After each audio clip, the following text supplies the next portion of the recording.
Where do we go when we're struggling? Is there somewhere safe inside ourselves that we can call home, that can give us refuge anytime, anywhere? Welcome to Mindfulness for Beginners. Hello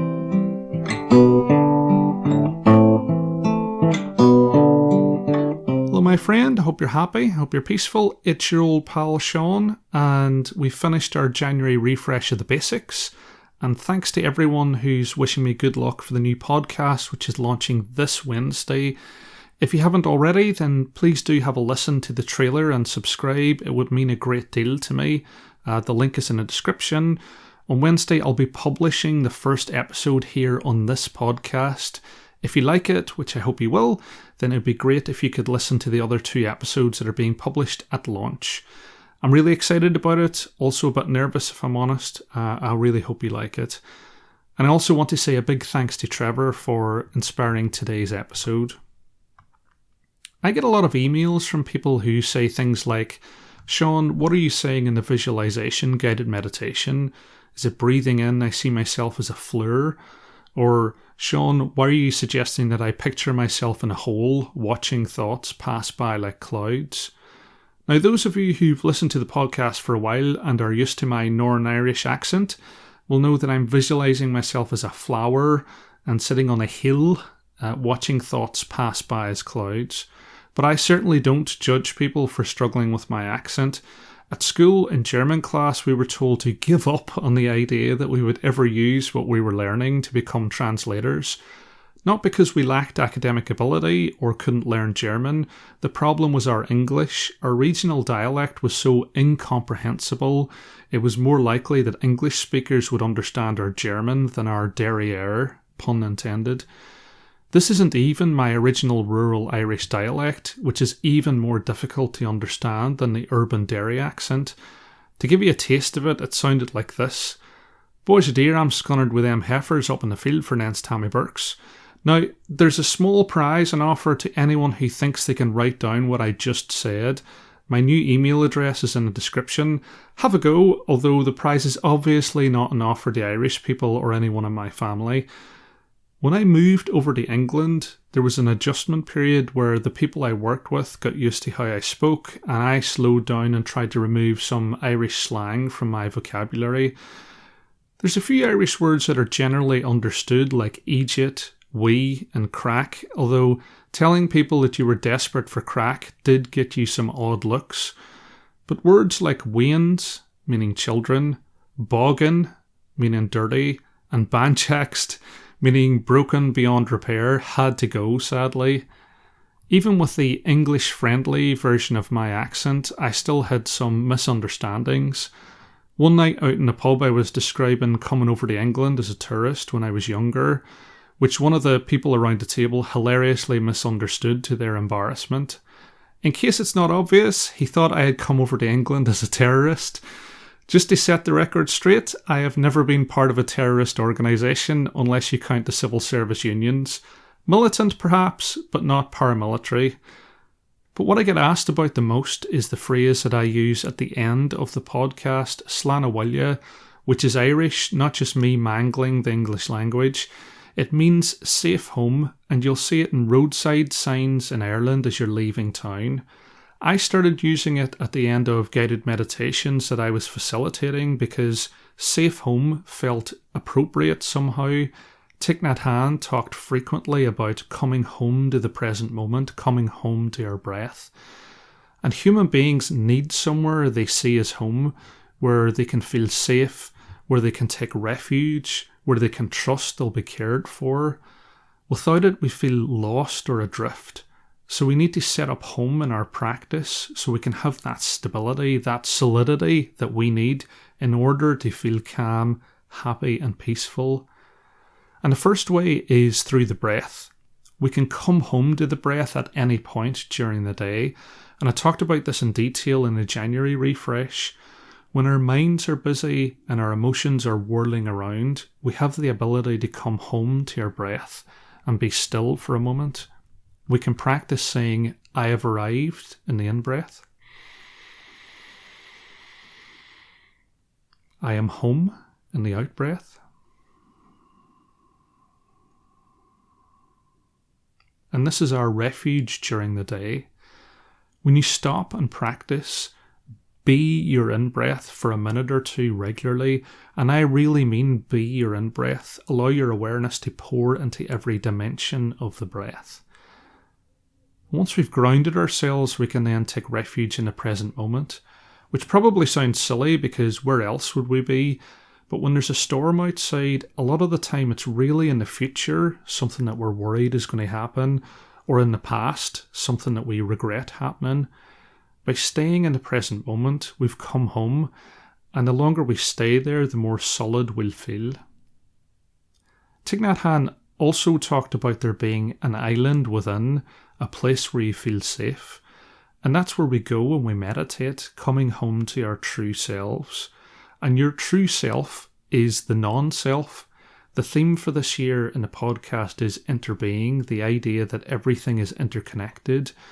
And when we meditate, we connect the body and the mind, but we can also notice our interconnections with the world, the air that we breathe, the earth that we're sitting on, the food that we eat. Taking refuge in the self is taking refuge in the true interconnected nature of our being. And you can also take refuge in your Buddha nature. You already are what you seek. The seeds of freedom from suffering and enlightenment exist within you right now. It might not feel like it, especially if you're going through a difficult time, but the faith that it exists and you having the ability to let go of attachments and suffering with practice is something that's comforted me in difficult times. It's there, we just need to train ourselves to access it. And finally, you can take refuge in the Sangha. In short, you need to surround yourself with nice people, people that feel compassion for you and will take care of you when you're struggling, people who you can be yourself around and will accept you for who you are. Ultimately, human beings are social animals, and we need somewhere socially to call home, whether that's a meditation group or a book club or just a group of friends. So please don't suffer alone. There's people like you who could use a friend like you. And if you're feeling alone, you can always email me. So now we're going to do a guided meditation on coming home to ourselves from Thich Nhat Hanh's Blooming of a Lotus, 2nd edition. I'm going to start with 3 sounds of the bell and the usual settling in introduction.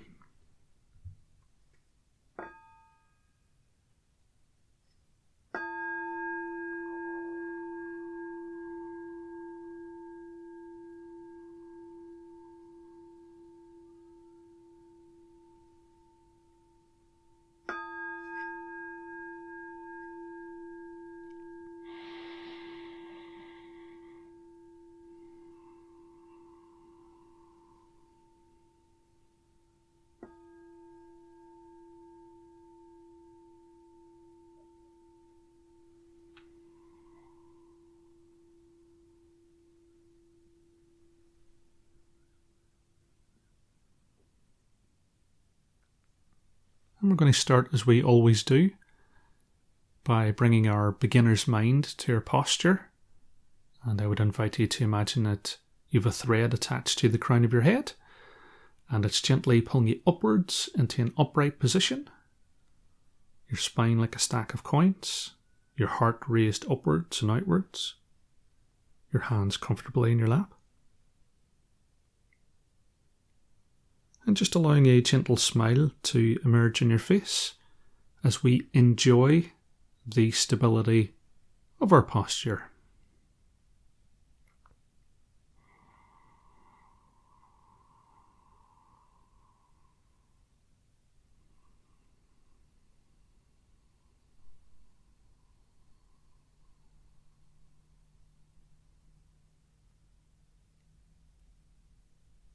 And expanding that spotlight of awareness to your entire body. Noticing where you feel warm or cold. Noticing where you feel tense or relaxed.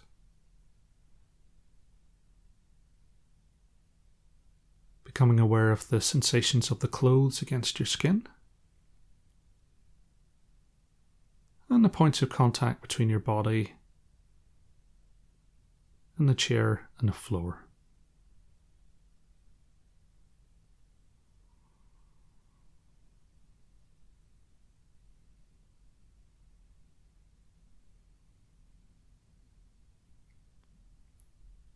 and shifting that spotlight of awareness to your thoughts and feelings. And as we go through the guided meditation, just noticing each thought as it arises, and that might be an anxious thought about tomorrow, could be a happy thought about today, or an angry thought about yesterday.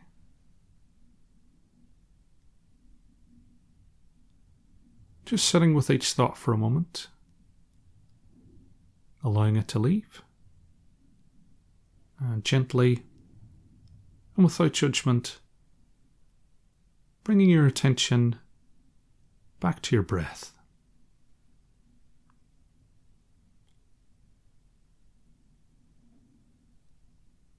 And finally, focusing your awareness on the breath, noticing that column of air between your nose and your diaphragm.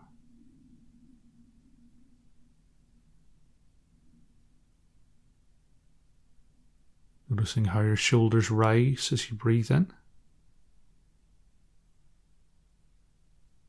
How your stomach falls as you breathe out.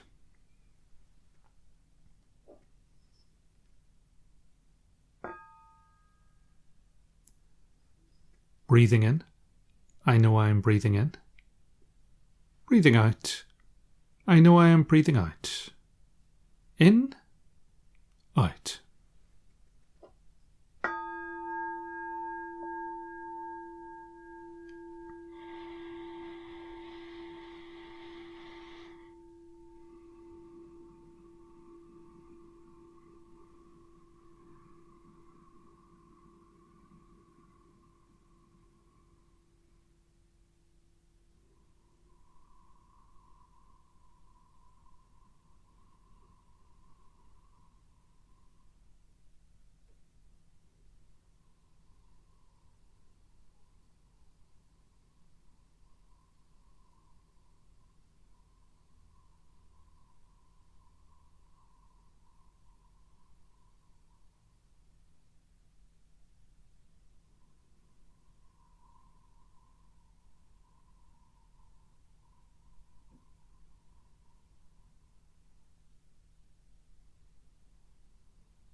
Breathing in, I'm aware of my whole body.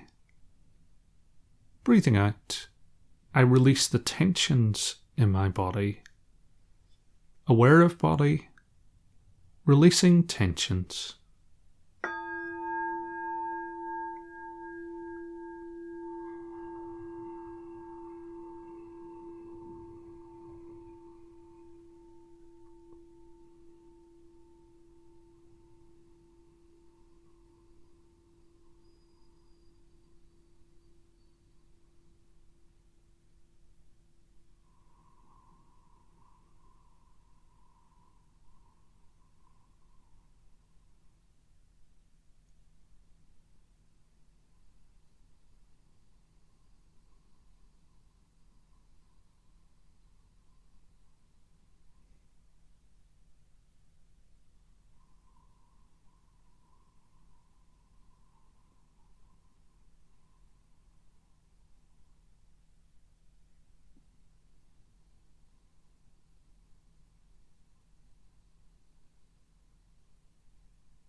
Breathing in, I am at home.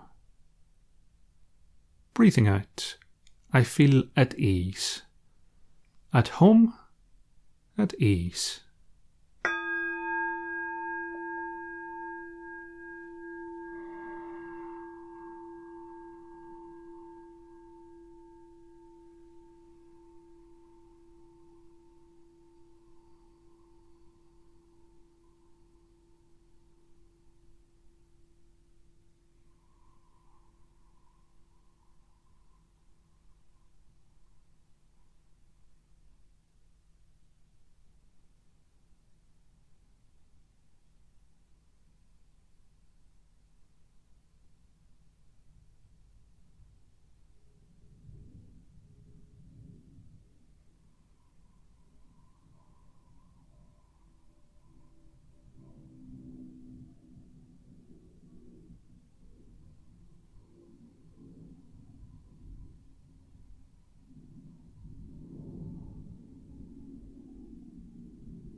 Breathing in, I have arrived. Breathing out, no more need to run. Arrived, no need to run.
Breathing in, I dwell in the here.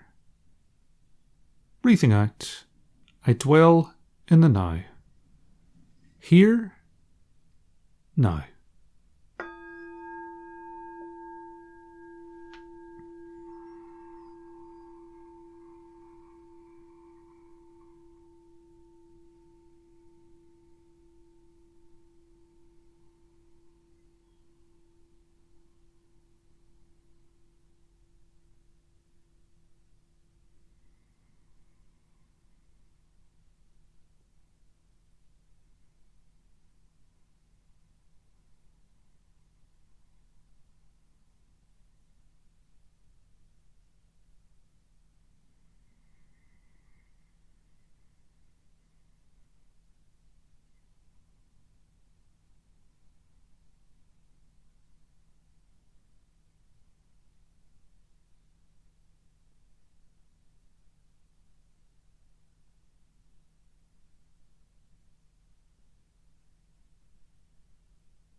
Breathing in, I feel solid.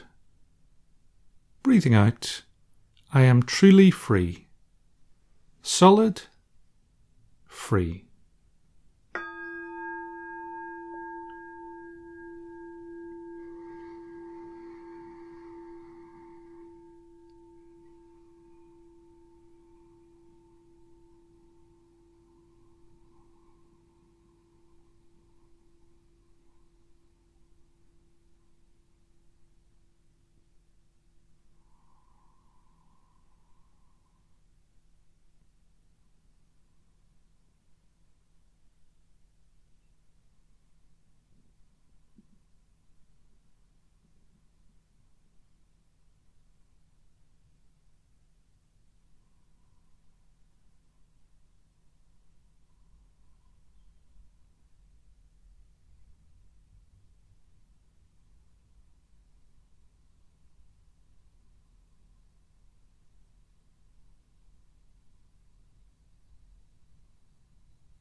Breathing in, I have confidence in myself.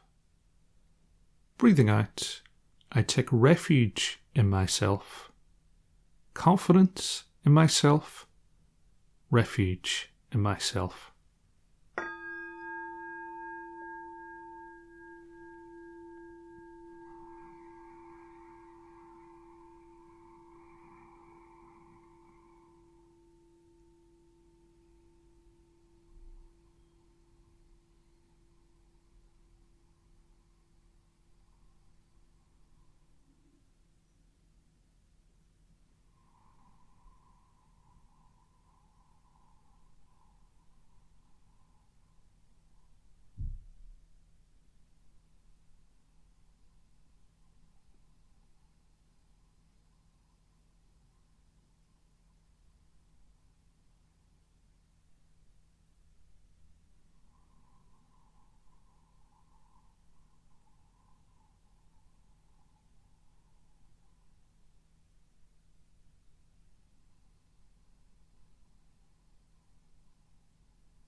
And as we reach the end of the guided meditation, just taking a moment or two to notice any changes in your body, any areas of relaxation, any areas of tension or discomfort, and allowing yourself a moment to stretch those or rub them, just giving your body what it needs. Noticing any changes in your mind. And if you feel a sense of calm or peace, then I would invite you to carry that through the rest of your day. And finally, opening your eyes and returning your awareness to the room that you're in. And a couple of things before we finish. Your mindfulness homework for this week is to set a timer on your phone for each hour. And you can use that reminder to take refuge in your breath. Really feeling calmed and consoled by being in a present moment in your breath. And also to take refuge in your family and friends, or whatever is Sangha for you this week. And finally, just practicing today's guided meditation each day this week.